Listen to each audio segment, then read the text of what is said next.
Hey everyone, this is Exploring Fiction, and welcome back to another video. So guys, as you can tell by the title of this video, the Obi Wan Kenobi Disney Plus show broke me, and this is going to be a whole rant. So before I get into it, there will be spoilers ahead for the Obi Wan Kenobi Disney Plus show, but let's be honest guys, if you've already seen the show, it doesn't matter, and if you haven't, then who cares, man? This show, it's just not even worth it. So if you haven't seen the show and you're clicking on this video, you probably already know what to expect. So there's spoilers ahead for those of you who care, but whatever, honestly. And so before I get into my whole rant, I do want to point out some of the positives about the show, because there were a few things that I appreciated. So firstly, seeing Qui-Gon Jinn and Liam Neeson reprise his role again was nice. I mean, he had like a 2-second cameo at the end of the finale episode, and he didn't really do anything, and he wasn't really present for very much. But I mean, at least seeing him again was kind of nice. Another thing I thought was decent was the flashback of Obi-Wan and Anakin training in Episode 5, where they look like their selves from Attack of the Clones. And though Hayden Christensen, even with the de-aging CGI, still looked pretty old. I liked how that whole sequence of them training together at the Jedi Temple paralleled the present in that episode, and how you could see how Obi-Wan and Anakin knew what each other were going to do in the present because they've trained against each other so much.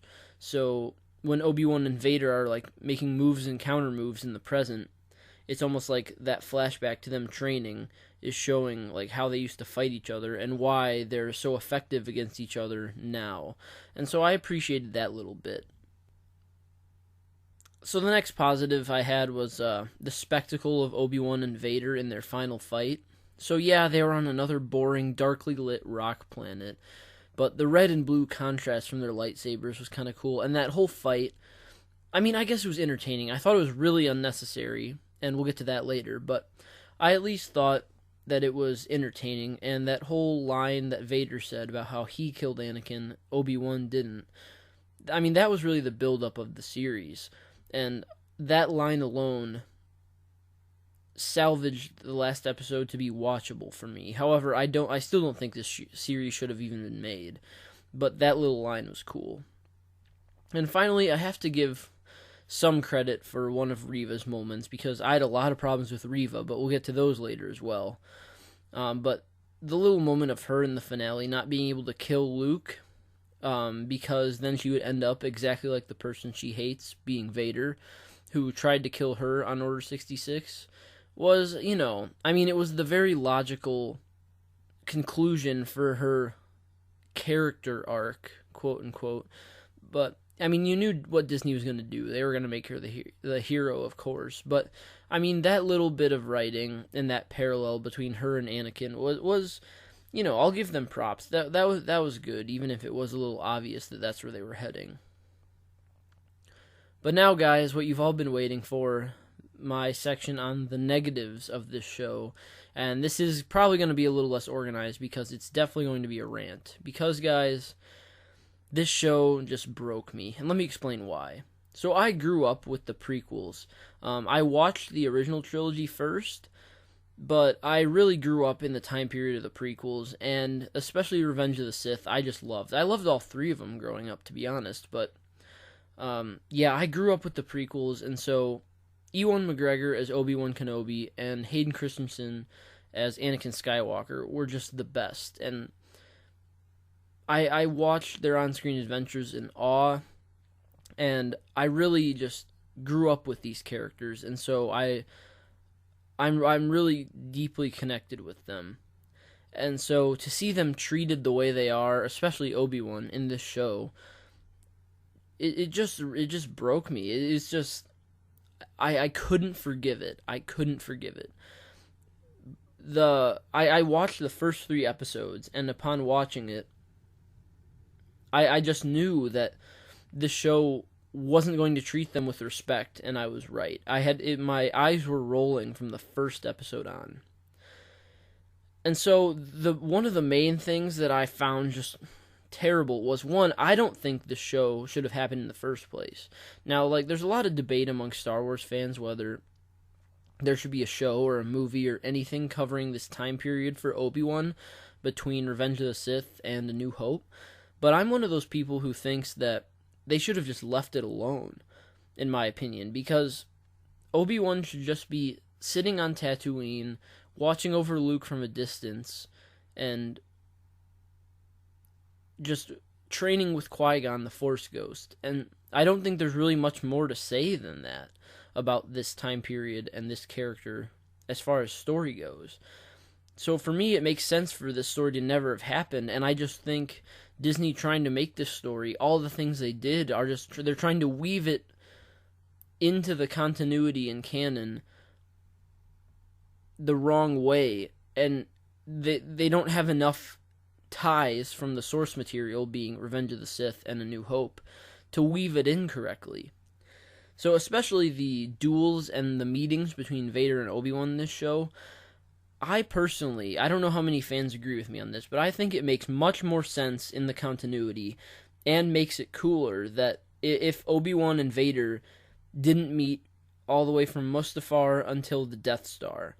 I think that would have been so much better, and it would make so much more sense when Vader says, when we last met, I was the learner, now I'm the master.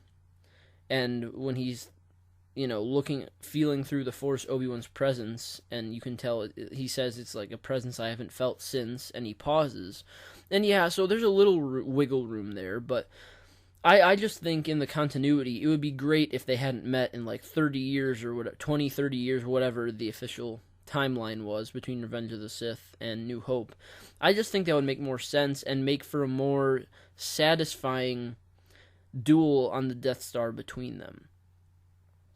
And so another problem that goes with this whole continuity thing is Obi-Wan now has met Luke and Leia, who both don't seem to remember him at all in New Hope. Now Luke, there's a little bit more room to work with here, because when Ben saves him from the Tuskens, he's like, old Ben, boy am I glad to see you, that sort of thing. So you get the feeling that he at least knows of Ben Kenobi before, and maybe has met him in the past. But Leia, it just doesn't at all make sense to me.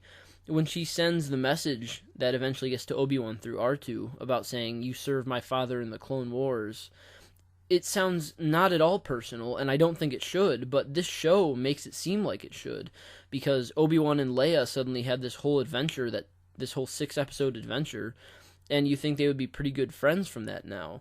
But in New Hope, there's just no indication that they've ever met. And, they tried to explain this away in the finale of the Kenobi series, where Obi-Wan tells her that they should, that Leia should pretend and not reveal to anyone that they've ever met, or they could both be in danger. But, I mean, if you think about it realistically, in the timeline Disney has set up, Leia's ship just got tracked down from Scarif at the end of Rogue One by Vader. So if she's sending a message to Obi-Wan, why does it matter if someone intercepts it and they know that she knows Obi-Wan? Because she was just caught committing treason for the rebellion anyway, so she's already a criminal on the run according to the Empire. So if she knows Obi-Wan, well, why does it matter? She's already in trouble. And so I just don't understand. I think there was not enough to work with as far as weaving a lot of these things into the continuity. And that's just kind of unforgivable. And another thing that just didn't work for me was Obi-Wan being overshadowed, deconstructed, watered down, mopey, stupid, and overall belittled by everyone else. And, Disney has a track record of doing this with especially the white male leads from previous Star Wars installments, and I hoped that they wouldn't do it with this one, but somehow they found a way. Now, in this show, especially when we start out, you see Obi-Wan, and he's cut off from the Force on Tatooine, and just keeping very much to himself. And for me, this just goes against what I think Obi-Wan is, being an archetypal hero character. I just feel like Obi-Wan would not cut himself off from the Force. I think he would be yes, alone on Tatooine, but he would be watching over Luke from afar and training with Qui-Gon in the ways of the Force. And I would see him, like, if he ever does encounter people, he would still be fighting the good fight necessarily, helping the little guy. Whereas he doesn't want to reveal he's a Jedi, but he still helps out those in need in the way that he can. And I think that would be a much better place to have Obi-Wan as a character in the show, instead of just being another Jake Skywalker, Last Jedi, where he's all mopey and cuts himself off. And, like, yeah, Obi-Wan had terrible stuff happen to him in Revenge of the Sith. He was forced to fight and presumably kill his, basically, brother, and his whole order of friends was just massacred. But I still think that in his heart, Obi-Wan would be fighting the good fight wherever and however he could. And so for me, it just didn't really make sense the way they took him to be this deconstructed hero like they have with so many others. And Obi-Wan is just way too stupid in this show, and that kind of involves Leia. Now, the actress who played Leia did pretty well, but the way they just had her written as being this snarky, independent woman character, and I say that in the context of the way Disney writes women characters, where she's way smarter than Obi-Wan in this show. I mean, the whole infamous trench coat scene alone will let you think about that, and the whole scene at the Imperial Toll Gate, or whatever that was, on the desert area on Tatooine, where Obi-Wan just looks and feels like a buffoon, especially in contrast to Leia.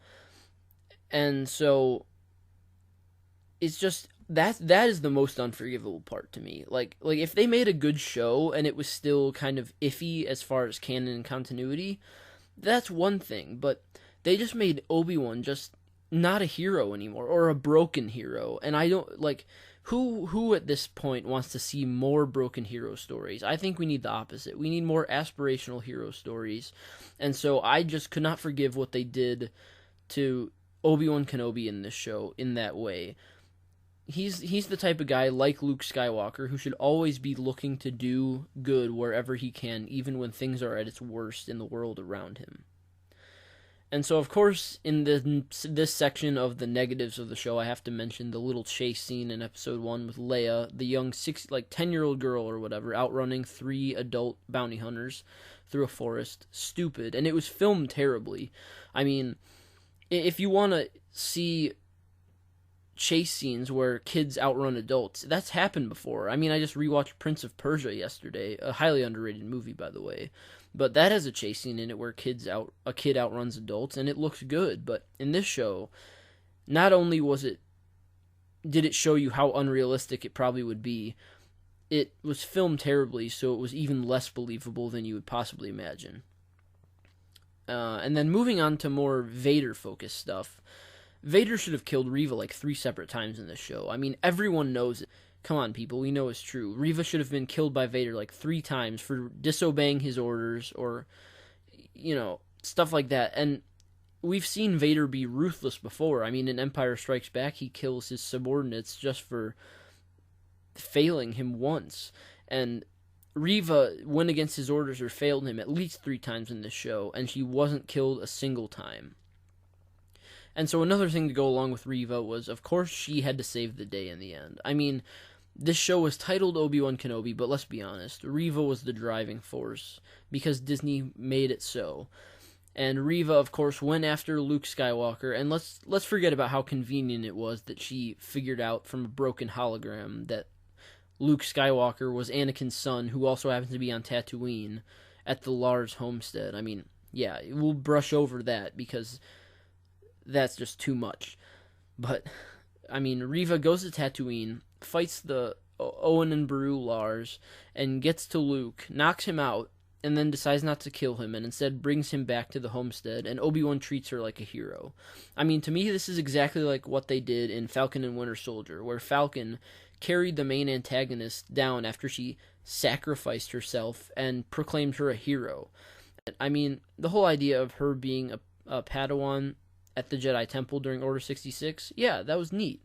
And I think they could have really done something there, but Disney went for the lowest possible option, everyone knew that they were going to go toward. And I mean, Reva's plans throughout the show and her just demeanor and the way that her character developed in the most obvious way possible was just, you knew it was going to happen, and I was hoping for the best, and of course Disney disappointed me.